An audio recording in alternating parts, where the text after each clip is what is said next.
જય સોમનાથ ઉમિયાધામનું ભવ્ય લોકાર્પણ। વિશ્વવિખ્યાત આરાસુરી અંબાજી માતાના ધામે આવનાર લાખો શ્રદ્ધાળુઓ માટે રહેવા અને ભોજનની ઉચ્ચ ગુણવત્તાવાળી સુવિધા ઉપલબ્ધ કરાવતી શ્રી ઉમિયા માતાજી સંસ્થાન ઊંઝા દ્વારા નિર્મિત જય સોમનાથ ઉમિયાધામનું લોકાર્પણ આગામી 25 જાન્યુઆરી 2026ના રોજ સવારે 10 વાગ્યે ગુજરાતના મુખ્યમંત્રી ભૂપેન્દ્ર પટેલના વરદ હસ્તે થવાનું છે।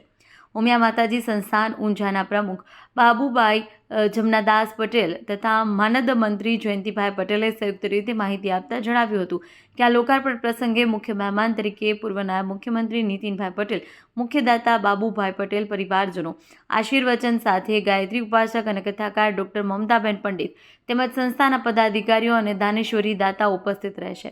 ઉલ્લેખનીય છે કે શ્રી ઉમિયા માતાજી સંસ્થાન અંબાજી ખાતે શેઠ શ્રી બેચરદાસ લશ્કરીની હવેલી વર્ષ 1979માં ખરીદી હતી। અહીં 20/10/1988ના રોજ પથિકાશ્રમનું લોકાર્પણ થયું હતું। આ જ પરિસરમાં ખુલ્લી જગ્યા પર કરોડો રૂપિયાના ખર્ચે નવનિર્મિત જય સોમનાથ ઉમિયાધામનું નિર્માણ કરાયું છે, જેનું બુકિંગ 26/1/2026થી યાત્રિકો અને સંઘો માટે શરૂ કરવામાં આવશે। અરવલ્લીની નયનરમ્ય પહાડીઓ વચ્ચે પ્રાકૃતિક વાતાવરણમાં બનેલું આ ઉમિયાધામ આધુનિક સુવિધાઓથી સજ્જ છે। ઉમિયાધામ માટે મુખ્યદાતા તરીકે બાબુભાઈ કે પટેલ અને રમેશભાઈ કે પટેલે મહત્વપૂર્ણ યોગદાન આપ્યું છે। નવનિર્મિત ઉમિયાધામમાં વિવિધ સુવિધાઓ માટે અનેક દાતાશ્રીઓનું દાન મળ્યું છે। અન્નપૂર્ણા હોલના દાતા ગોવિંદભાઈ અંબાલાલ પટેલ, મલ્ટીપર્પઝ હોલ માટે દિલીપભાઈ પટેલ, બાબુભાઈ પટેલ અને ગોવિંદભાઈ પટેલનો સમાવેશ થાય છે। મધ્યસ્થ કાર્યાલય માટે પ્રહલાદભાઈ અંબાલાલ પટેલ તથા સ્યુટ રૂમ માટે સ્વર્ગીય ગૌરીબા ગણેશભાઈ પટેલ અને સીતાબેન એન પટેલ દ્વારા દાન આપવામાં આવ્યું છે। કડવા પાટીદાર કુળદેવી શ્રી ઉમિયા માતાજીના આશીર્વાદ અને નિર્મિત ઉમિયાધામમાં યાત્રિકો માટે 2 suite room, 72 AC room, Annapurna AC hall, lift, સંઘો માટે રસોડા, શેડ અને વિશાળ પાર્કિંગની સુવિધા ઉપલબ્ધ કરાવાઈ છે। ચેતન પટેલ, મહેસાણા। શું નામ તમારું, શું હતું?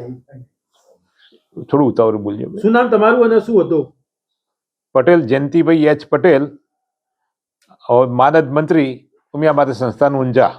જયંતિભાઈ, હવે અંબાજી ખાતે ઉમિયા માતા સંસ્થાન દ્વારા અદ્યતન જે આ અંબાજી શું કહેશો, શું બની રહ્યું છે, કેટલા ખર્ચે બની રહ્યું છે અને કેવી સુવિધાઓ મળશે યાત્રિકોને? અંબાજીની અંદર અમારું 35 રૂમનો વિશ્રાંતિ ગૃહ હતો જ, એની અંદર યાત્રિકોની માગણીને લક્ષ્યમાં રાખી અને બીજું 73 રૂમનું ભવ્ય નવીન અદ્યતન બિલ્ડિંગ આપણે ઊભું કરેલું છે, જેની અંદર તમામ પ્રકારની સગવડો રહેવાની અને જમવાની એ ક્વોલિટીનું જમવાનું મળે એ ભાવ સાથે આ કામ કરી રહ્યા છીએ। આનું ઓપનિંગ ક્યારે થવાનું છે, તો કોના હસ્તે થશે? આનું ઓપનિંગ આગામી તારીખ 25/1/2026 ગુજરાત રાજ્યના મુખ્યમંત્રી શ્રી ભૂપેન્દ્રભાઈ પટેલ સાહેબના હસ્તે થનાર છે અને સવારનો ટાઈમ 10 વાગ્યાનો રાખેલો છે। આનું વિશેષ મહત્વ શું છે, શું મહત્વ રહેશે, કે રીતે લોકોને આ લાભ થશે?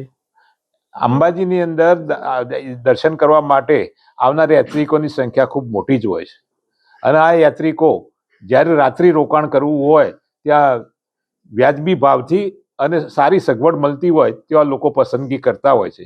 આવનારા સમયમાં સંઘો અને યાત્રિકોને રહેવાની સુંદર અને જમવાની આપણે વ્યવસ્થા પૂરી પાડવાના છીએ અને તમામ રીતે એમને આવનાર યાત્રિકોને ઉપયોગી થઈશું એ રીતે આ સંસ્થા કામ કરે છે।